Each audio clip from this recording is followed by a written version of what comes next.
মন্দিরে পুজো দিতে এসে সুদীপার মুখোমুখি রূপা। হ্যাঁ বন্ধুরা, এমনটাই হতে চলেছে অনুরাগের ছোঁয়া ধারাবাহিকে আগামী পর্বে। সুদীপা বাড়ি ফিরে আসায়, সুদীপা সুস্থ হয়ে ফেরায় সকলেই খুব খুশি হয়ে যায়। বড় মা তখন বলে যে মেয়েটা আগে মুখে মুখে কথা বলতো, সে মেয়েটা এভাবে সারাক্ষণ হুইল চেয়ারে বসে সারাক্ষণ চুপচাপ থাকতো, এটা আমি কোনোভাবে মেনে নিতে পারছিলাম না। আজকে আমি নিজে যা দেখেছি, সুদীপা সুস্থ হয়ে গেছে, ও আমাদের সাথে কথা বলছে, ও নিজের পায়ে হেঁটে বাড়ির ভেতর প্রবেশ করেছে, এর থেকে খুশি আমি কখনোই হইনি। এত বছরে আমি এরকম খুশি আর কোনো দিনই হইনি।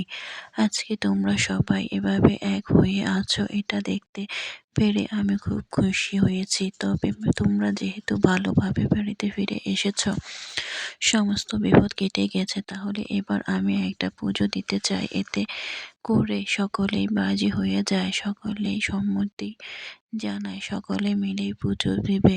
তারপরে সকলে মিলে মন্দিরে যাওয়ার উদ্দেশ্যে বেরিয়ে পড়ে। অপরদিকে দেখা যায় রূপাকে। রূপার সমস্ত স্মৃতি ফিরে আসে। সমস্ত স্মৃতি ফিরে আসতে রূপা বলে যে আমি এখানে কেন, এখানে আমাকে কে নিয়ে রেখেছে। রূপা সেটা কিছুতেই মনে করতে পারছে না। সুদীপার সাথে যে রূপার দেখা হয়েছিল সে কথাগুলো রূপা ভুলে যায়।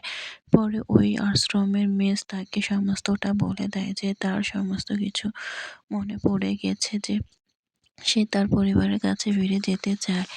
এরপরে মিস তখন জানায় যে আমরা আপনার পরিবারকে যেমন দিয়ে ফোন দিয়ে জানিয়ে দিচ্ছি। তখনই রূপা বলে যে আমার কোনো পরিবার নেই, আমার পরিবারের কেউ বেঁচে আছে কিনা সেটাই এবার আমাকে খুঁজে বের করতে হবে। এই সমস্ত কথা বলে রূপা সেখান থেকে চলে যায়। এতে করে অবাক হয়ে যায় ওই আশ্রমের মেস। অপরদিকে রূপা কি করবে কিছু বুঝতে পারছে না। তারপরে সে খুঁজতে খুঁজতে চলে আসে সে মন্দিরে, সেখানে পুজো করার জন্য। অপরদিকে চৌধুরী বাড়ির সকলে মিলে সিদ্ধান্ত নেয় যে ওই মন্দিরে পুজো দিবে। এতে করে তারা সকলেই যখন মন্দিরে পুজোর উদ্দেশ্যে যায়, পুজোর করে যখন বাড়ি ফিরে আসবে, সেই মুহূর্তে রূপাকে দেখতে পায় সুদীপা। সুদীপা বলে মা এখানে কি করছে। ঠিক সেই মুহূর্তে সুদীপাকে রূপাও দেখে নেয়।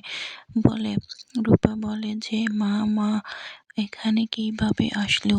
সেই সময় সুদীপা রূপার দিকে আসে এবং রূপাও সুদীপার দিকে আসে। এক পর্যায়ে তারা যখন কাজ বরাবর আসে, তখন সুদীপা এখানে চমকে ওঠে রূপা আর বলে তার মানে তুই আমার মেয়ে সুদীপা।